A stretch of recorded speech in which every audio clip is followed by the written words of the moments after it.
أعوذ بالله من الشيطان الرجيم. بسم الله الرحمن الرحيم. هل أتى على الإنسان حين من الدهر لم يكن شيئا مذكورا إنا خلقنا الإنسان من نطفة أمشاج نبتليه فجعلناه سميعا بصيرا إنا هديناه السبيل إما شاكرا وإما كفورا إنا أعتدنا للكافرين سلاسل وأغلالا وسعيرا إن الأبرار يشربون من كأس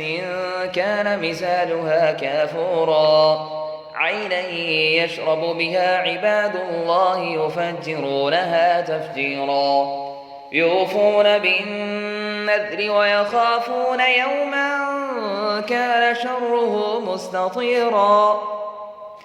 ويطعمون الطعام على حبه مسكينا ويتيما وأسيرا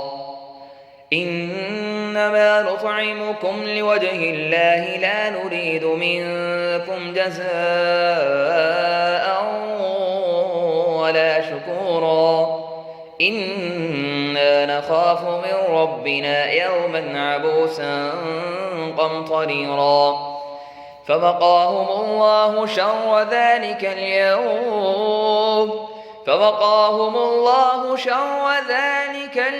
ولقاهم نضرة وسرورا وجزاهم بما صبروا جنة وحريرا متكئين فيها على الأرائك لا يرون فيها شمسا ولا زمهريرا ودانية عليهم ظلالها وذللت قطوفها تذليلا ويطاف عليهم بآنية من فضة وأكواب كانت قوارير من فضة قدروها تقديرا ويسقون فيها كأسا كان مزاجها زنجبيلا عينا فيها تسمى سلسبيلا ويطوف عليهم ولدان مخلدون إذا رأيتهم حسبتهم لؤلؤا منثورا وإذا رأيت ثم رأيت نعيما وملكا كبيرا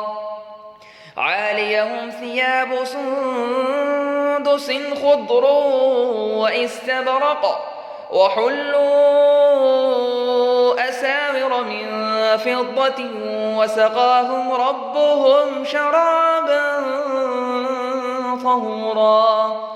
وسقاهم ربهم شرابا